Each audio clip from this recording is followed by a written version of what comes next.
What's going on, everybody? It's your boy Versatile, back again with another video. And like I said, today was gonna be the review of the Samsung Galaxy Watch. So it's exactly been a week since I received it, since I did the unboxing, tested majority of the time the battery. As I told you guys, one of the main things that I was concerned about was the battery life. How does it now fare with the optimized processor and the increased battery, bigger battery in other words, in the Galaxy Watch as compared to the Samsung Gear S3, and in my case the Frontier version. So without further ado, let's jump right into the battery.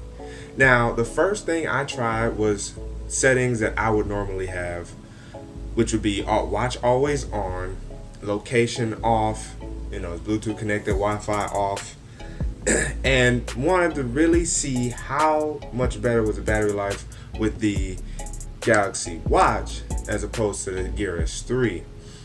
In my testings, I came to find that the watch lasted basically 2 days. It went one full day. It was basically like an hour and 16 minutes, and I had about, I want to say about 10 to 15% left. And of course, I wanted to wear it the next day, so I threw it on the charger that night. So you are safe to make it through the 2 days for sure. A battery, depending, 2 work days if you want to say, or something like that, and nighttime. I didn't go to bed till about 10 p.m. that night. And so for me, in my opinion, the battery has increased or has improved, but only slightly, just because the Gear S3 could basically make it through about a day, and if you pushed it, could make it through 2 work days. So in other words, at the end of your second work day, as soon as you get home, put on the charger.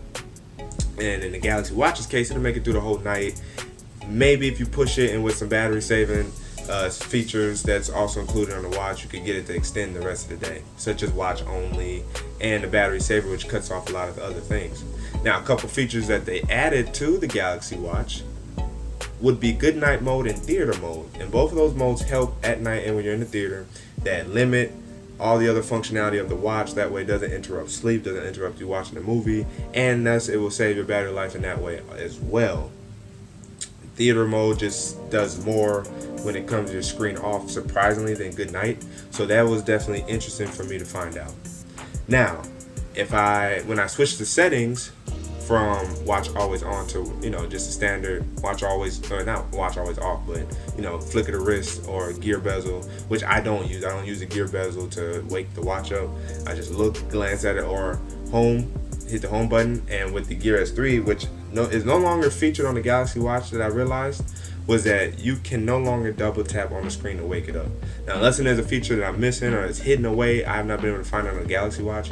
But with the Gear S3, I used to be able to tap on the watch face to wake it up. So now that feature's not added here, but if it was just a standard watch right out the box, flick of the wrist, check it out. So far, I have not charged the battery, and it's been 4 days.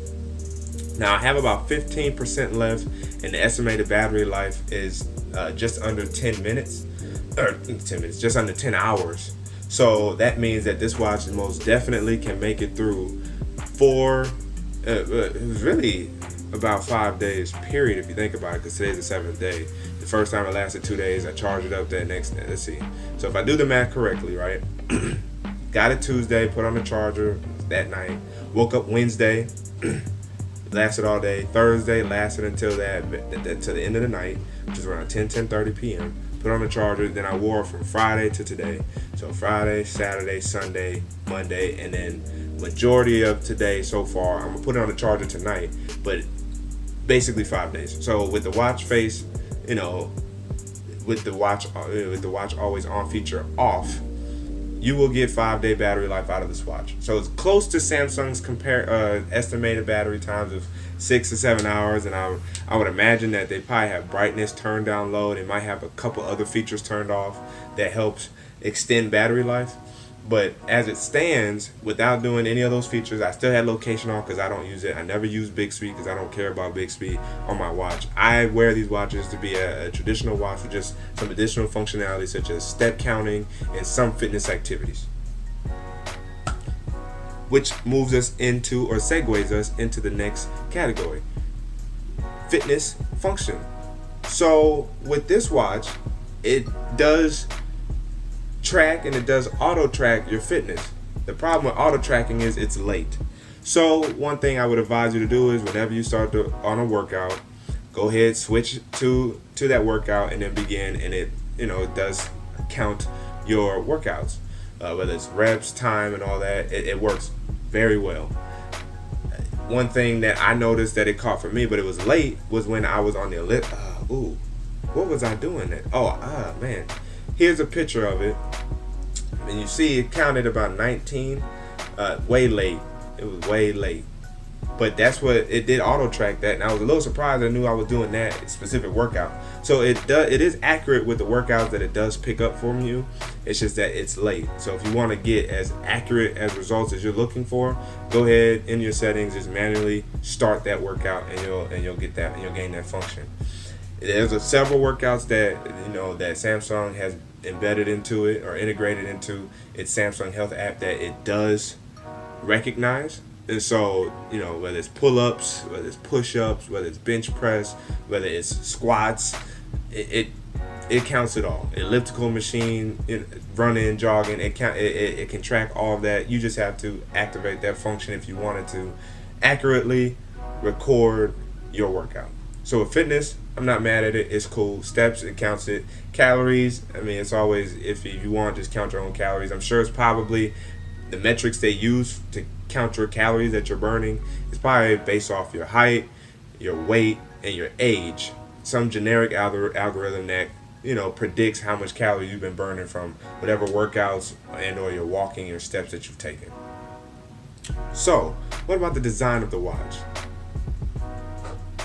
This watch is clean.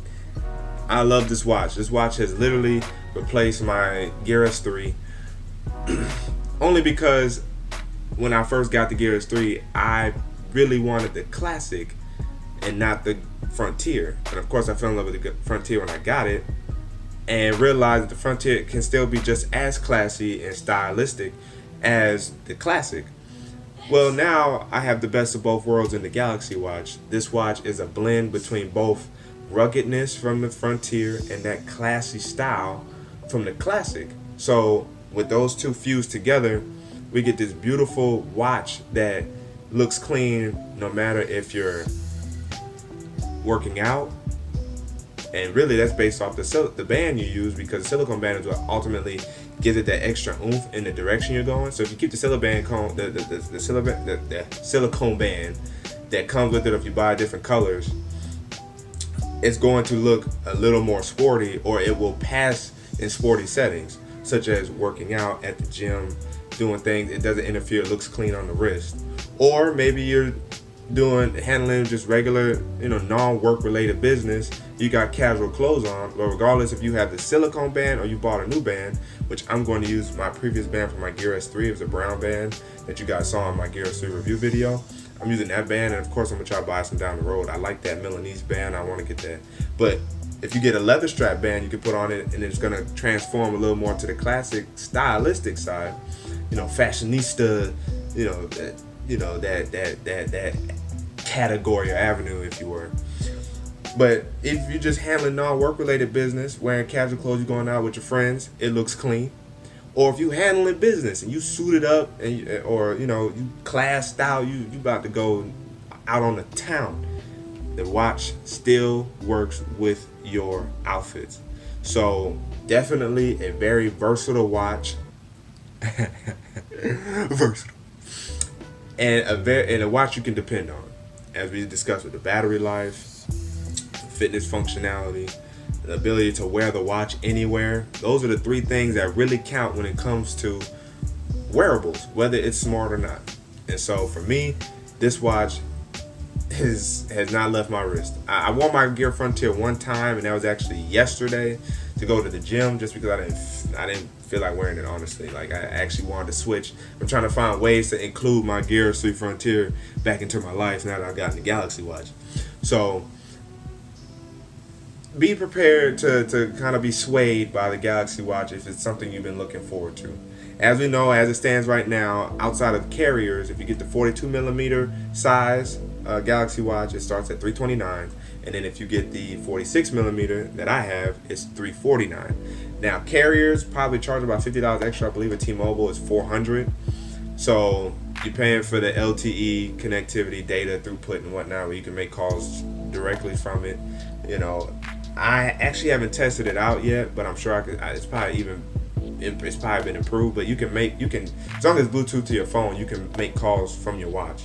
You know, but with LTE, if you don't have your watch, it does better location tracking, and of course you can call while you're out and you don't have your phone. But who doesn't have their phone with them when they're out and about?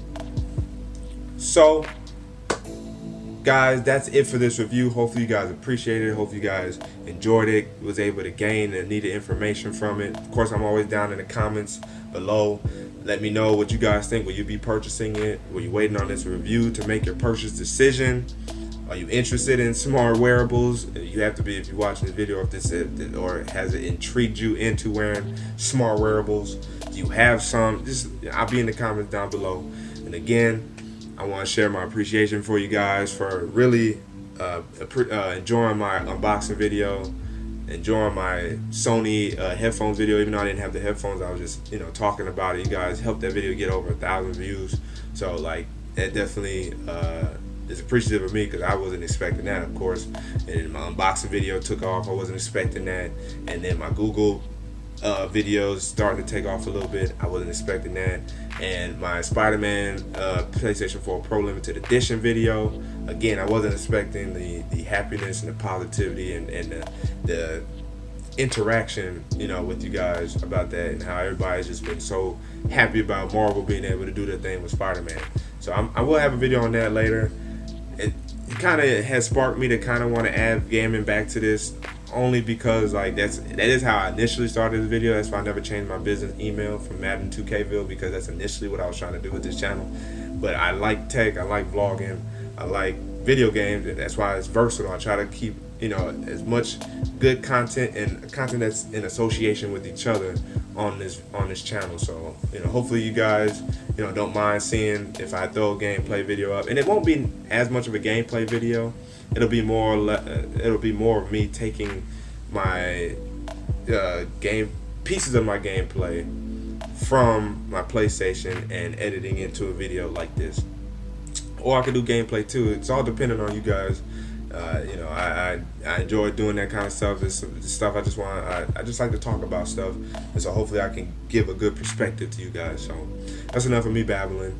Your boy Vrsatile is signing out, and until the next video, it's morphin' time. Wait for